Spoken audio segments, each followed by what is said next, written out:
is peppermint oil.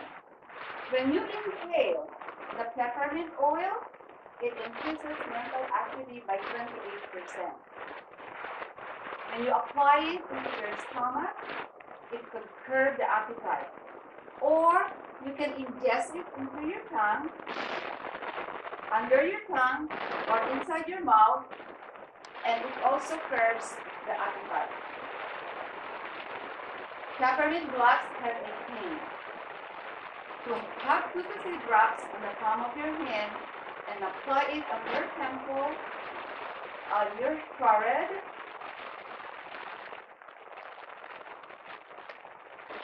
at the base of your brain, and you inhale it.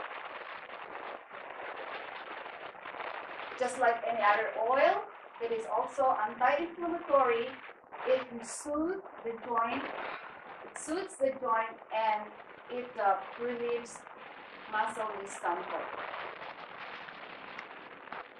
It relieves headaches. It relieves pain. It reduces emotional irritation. It decreases depression. It decreases inactivity, so it will increase activity. It increases performance in exercise. It improves fitness, increases strength, improves endurance. It improves cognitive function.